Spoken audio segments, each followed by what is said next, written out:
সম্মানিত শ্রোতা দর্শক বৃন্দ, আমার মনে হয়, জানি না, আল্লাহ পাক ভালো জানে, এখন 2026 সাল 23 মার্চ, যে ইরান,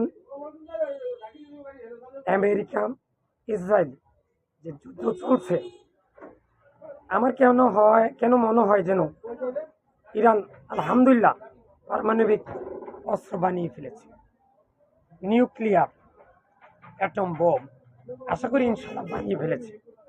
আপনাদের মতামত কেমন? কারণ কি, ইরান যেভাবে চোখে চোখ রেখে ইসরায়েল এবং যুক্তরাষ্ট্রের বিরুদ্ধে কথা বলছে, হাতে হাত রেখে বুক দূরে টিগারে টিগারে অ্যাকশনে যাচ্ছে, আমার মনে হয় যে গোপনে সত্যিকার ইনশাল্লাহ ইরান পারমাণবিক অস্ত্র বানিয়ে ফেলেছে। ইরান, মতামত আপনি দিবেন। আমার মনে হয় আল্লামা আলুম সবচেয়ে বেশি জানেন কিন্তু আল্লাহ পাক, কিন্তু আমাদের মনে হয় যেমন এমন একটা কিছু করে ফেলেছে।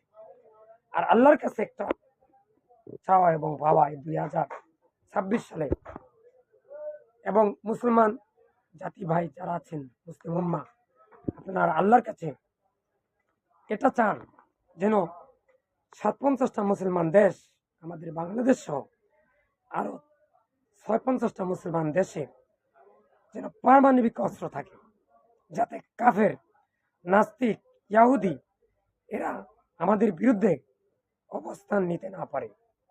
সাহায্য আল্লাহ পাক আমাদেরকে করুন, আমিন। ভিডিওটা বেশি বেশি করে শেয়ার করুন, হাতে কাজ মুখে লা ইলাহা ইল্লাল্লাহ বলবেন। আসসালামু আলাইকুম।